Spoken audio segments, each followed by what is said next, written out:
7월 21일 월요일, 실패가 만든 성공. 연기자가 되기를 꿈꾸던 한 청년이 있었습니다.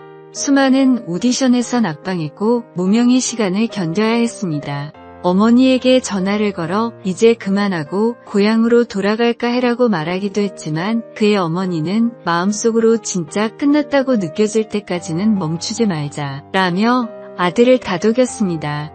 그렇게 그는 마지막이라는 각오로 다시 오디션에 도전했고 그때 얻은 배역이 바로 미국 드라마 더 오피스의 짐 역할이었습니다.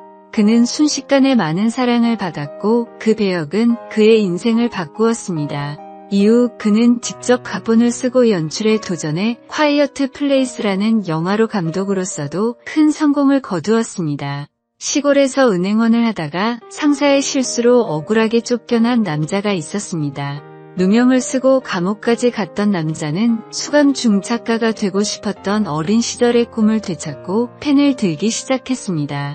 감옥이라는 고통스러운 환경이 오히려 그에게 글을 쓸 시간과 동기를 제공했습니다. 누명을 쓰고 감옥까지 갔던 불행이었지만 이 불행이 없었다면 마지막 입세의 오헨리는 존재하지 않았을 것입니다.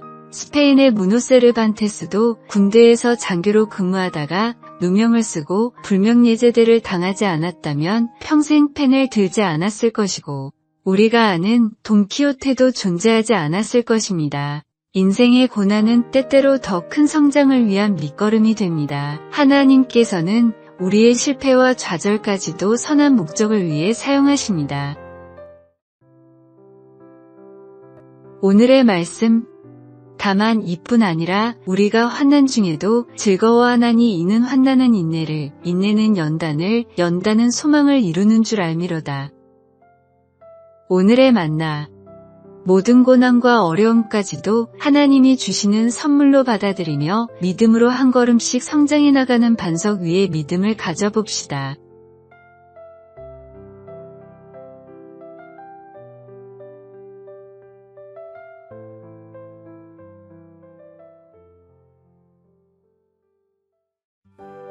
(7월 22일) 화요일. 구원의 가치.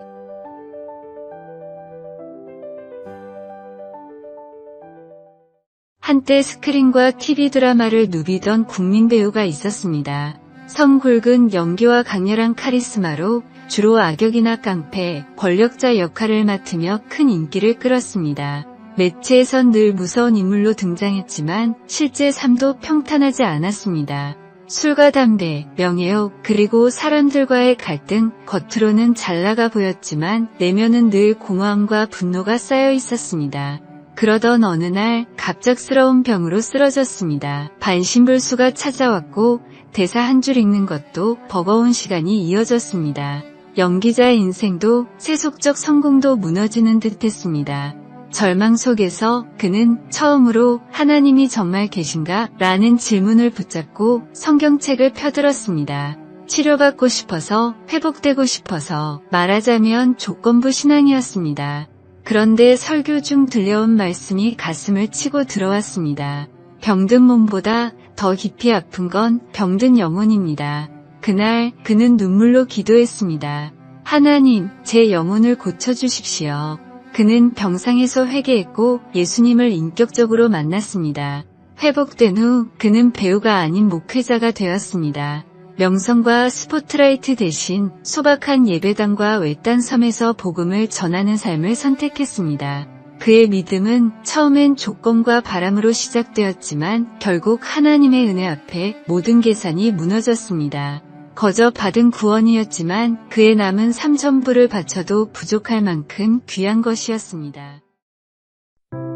오늘의 말씀. 하나님이 세상을 이처럼 사랑하사 독생자를 주셨으니 이는 그를 믿는 자마다 멸망하지 않고 영생을 얻게 하려 하심이라. 오늘의 만나. 귀한 구원받아 하나님의 자녀라는 사실이 믿어지는 은혜를 허락하신 주님께 다시 한번 큰 감사와 찬양을 올려드려 봅시다.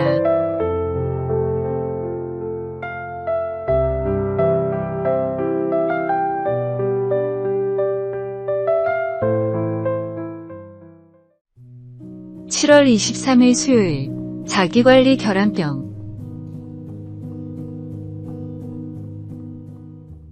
성인병은 주로 40대 이상의 성인과 노인들이 많이 걸리는 병이어서 붙여진 이름입니다.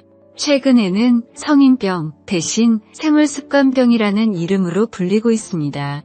과도한 스트레스와 패스트푸드의 유행으로 성인병에 걸리는 아이들이 많아서 조사를 해보니 노화보다도 생활습관이 더 밀접한 관련이 있었기 때문입니다. 연령보다는 생활 패턴이 더 중요한 요소였던 것입니다. 일본에서 명의로 불리는 시냐 히로미 박사는 여기에 한술 더해 성인병을 생활습관병이 아닌 자기관리결함병이라고 불러야 한다고 주장합니다. 박사의 연구에 따르면 건강을 위한 비결은 전혀 특별한 것이 아니었습니다. 많이 걷기, 가끔 달리기, 충분한 수분 섭취, 복식 호흡, 천천히 씻고 조금씩 먹기 등 기본만 지켜도 건강해질 수 있는데 이 기본을 무시하고 좋은 영양제나 보양식, 특별한 건강관리 방법 등을 백날 찾아 헤매는 사람들이 많기 때문입니다. 기본조차 지키지 않아 생기는 병이기에 히로미 박사는 성인병의 이름을 바꿔야 한다고 주장하고 있습니다.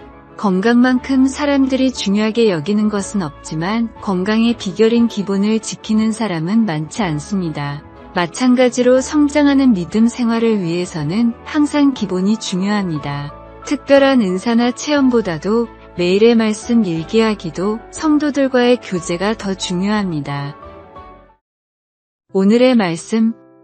어려서부터 성경을 알았나니 성경은 능히 너로 하여금 그리스도 예수 안에 있는 믿음으로 말미암아 구원에 이르는 지혜가 있게 하느니라. 오늘의 만나. 말씀과 기도, 사랑의 교제와 구제와 선행 등 모든 신앙의 기본을 지켜나갑시다.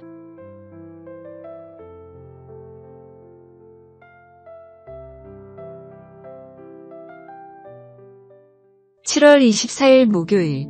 나무꾼의 지혜. 한 마을에 나무를 잘 타기로 유명한 남자가 있었습니다. 여러 마을을 다니며 높은 나무를 다듬는 일을 하던 남자는 나이가 들어 더 이상 나무를 타지 못했지만 풍부한 경험으로 다른 정원사들을 감독하는 일을 맡았습니다. 그의 경험과 지혜는 많은 사람들에게 큰 도움이 되었습니다.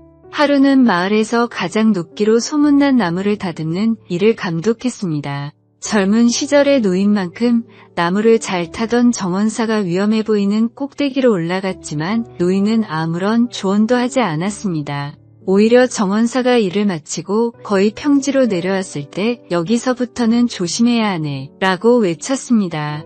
모든 사람들이 의아해했습니다. 무사히 내려온 정원사가 물었습니다. 높은 곳에서는 아무 말씀 없으시다가 왜 다 내려와서 주의를 주십니까? 위험하다는 걸 알고 있는 상황에서는 알아서 조심하기 때문에 말을 할 필요가 없네. 이제 끝났다라고 생각할 때는 방심하기 때문에 누구라도 다칠 수가 있다네. 노인의 말에는 깊은 지혜가 담겨 있었습니다. 도연초라는 책에 나오는 일화입니다. 하나님이 주신 소명을 다하고 천국으로 가는 그날까지 성도의 여정은 끝난 것이 아닙니다. 오히려 신앙이 성숙해질수록 믿음의 경험이 많아질수록 더욱 조심해야 합니다. 오늘의 말씀. 그런즉 선 줄로 생각하는 자는 넘어질까 조심하라. 오늘의 만나.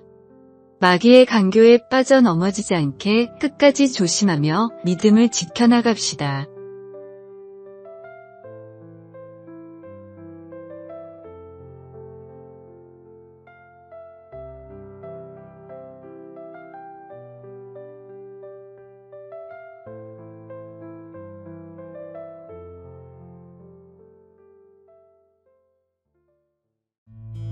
(7월 25일) 금요일. 파타고니아의 선택.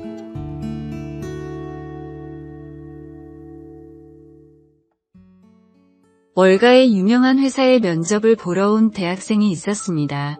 면접이 끝나고 질의응답 시간이 되자 대학생이 조심스럽게 물었습니다. 이 회사에서는 파타고니아 조끼를 입을 수 있나요?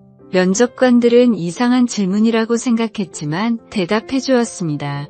파타고니아는 플라스틱을 재활용해 옷을 만드는 환경 친화적인 가치를 최우선으로 생각하는 기업입니다. 좋은 취지의 옷의 품질도 좋기 때문에 월가에 쟁쟁한 회사들은 사원들에게 캐주얼 복장을 권장하며 파타고니아 조끼를 유니폼처럼 지급했습니다.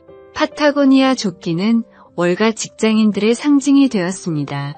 그런데 이 소문이 퍼지자 파타고니아에서 월가의 회사들에게 조끼를 팔지 않겠다고 선언했습니다.